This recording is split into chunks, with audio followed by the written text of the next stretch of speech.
Good morning, everyone. It is Tuesday. It's time for another tip of the week. We are live. If you're joining us live, I'd love to shout you out in the comments. You can let me know where you're watching from or just say hey. And I would love to shout you out and say hi live with you during our tip of the week. So, some of us are coming off of a long holiday weekend. I definitely enjoyed fireworks and family and lots of snacks. And I want to talk about how we can help our kids come back to calm after big and exciting events like the 4th of July. So I want to talk about why it's hard for kids and adults and grown-ups to regulate after the holidays.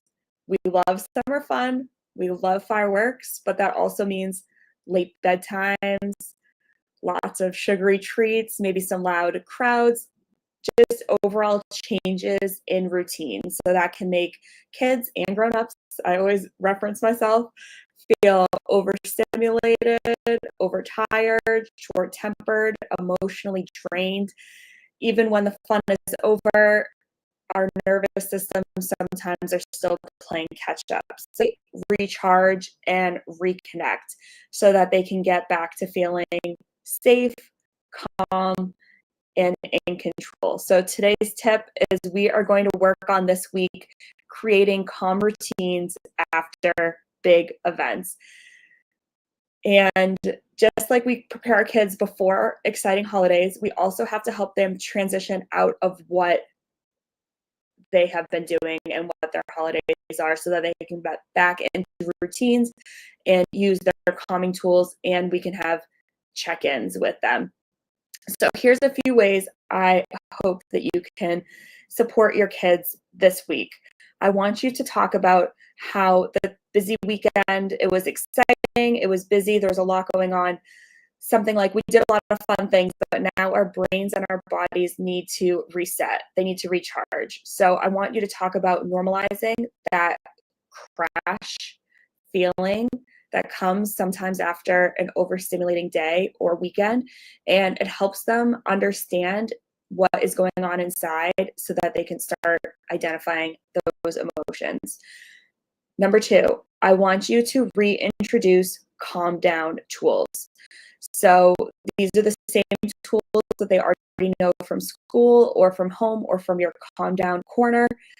Taking deep breaths, smelling the flower, blowing out the candle, or quiet reading or quiet coloring, squeezing a stress ball, hugging a pillow, hugging a stuffed animal, cuddling up, listening to calming music, or doing simple yoga poses for kids.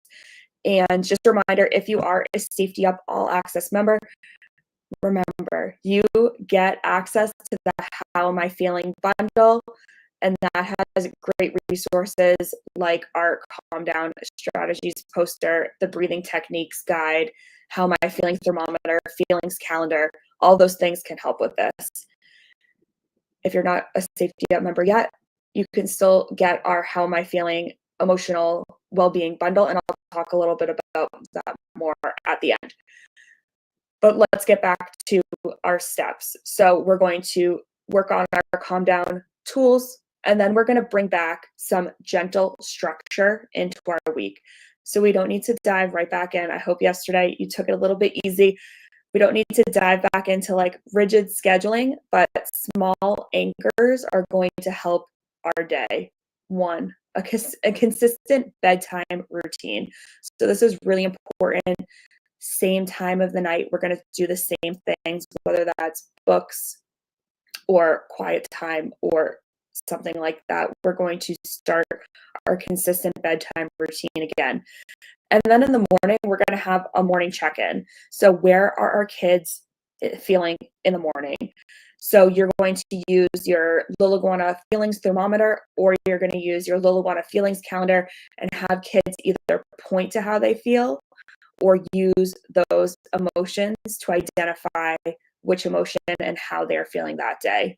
Because there's pictures to go along with the feelings and what they are. So it helps kids really identify how they're feeling in the morning. And then I want you to plan one quiet activity each day. So a puzzle, a trip to the library, screen-free downtime, calming music, whatever that looks like, just one quiet activity to reset during the day. And then number 4 is I want you to keep the conversation going. So we had a great weekend. What was your favorite part of the weekend? What part made you feel tired or maybe even overwhelmed? And what can help your body feel better today? So I want you to let them express their feelings, and that helps them build emotional awareness, and it strengthens your connection together because you can talk about, I also feel a little down today, or I feel a little tired, or I feel a little anxious, and you can talk about and share your emotions and why you're feeling that way. So this week, I want you to set aside a few minutes each day for a calming check-in. So it's not a pressure situation, it's not a rush, it's just a moment to connect and say something like, let's take some deep breaths and check in with each other. How are you feeling? Are you excited, tired, grumpy, calm, or something else? And I want you to make it playful so you can use that feelings calendar or that feelings thermometer so that you can identify those feelings, what they look like, and how your child is feeling. So I want to give you some support tools to implement those steps this week. So the first support tool that we have is our Empowered Kids video series with our social emotional learning specialist, Brannigan. And you can stream that series on YouTube. All of those videos are available. And they're quick videos that offer either guided meditation, help with setting affirmations or intentions for the day, or short talks about how are we feeling and the possible whys of why we're feeling that way today. So I'm going to share the link for that YouTube playlist. And if you're joining us from Instagram and you do not have access to that link in the chat box, you can just send us a message and I'd be happy to share that link with you for the YouTube playlist. I also want to share with you that you can check out our feelings and calm down resources on our website. We have posters, coloring sheets, our feelings calendar, our calm down and feelings thermometer. We have our calm down corner strategies and techniques wrapped up into one bundle for just $9. So we have our How Are We Feeling emotional intelligence bundle, and this is just $9. So if you're interested, if you're not a Safety Net member yet and you're interested in getting this bundle that has all of those emotional intelligence and calm down techniques that I was talking about, this is available for $9 on our website, and I will share the link for the How Am I Feeling emotional intelligence printable bundle, and you can grab that at your leisure today to help implement your calming techniques this week. So remember, after big fun can come big feelings. So it's totally normal for kids and grown-ups. And with a little patience and some simple tools, we can help our kids find their calm again and readjust to their routine. So thank you so much for joining us for this tip of the week. Remember, if you want a text message reminder for when we go live every Tuesday at 10 a.m., you can text the word live to 844-385-7419, and I will send you a text message reminder for when we go live every Tuesday at 10 a.m. Eastern Time. I hope you have a great week readjusting into your routine, and I hope you had a great holiday weekend and everyone was safe, happy, and healthy. We will see you next week for another tip of the week. Stay safe, everyone.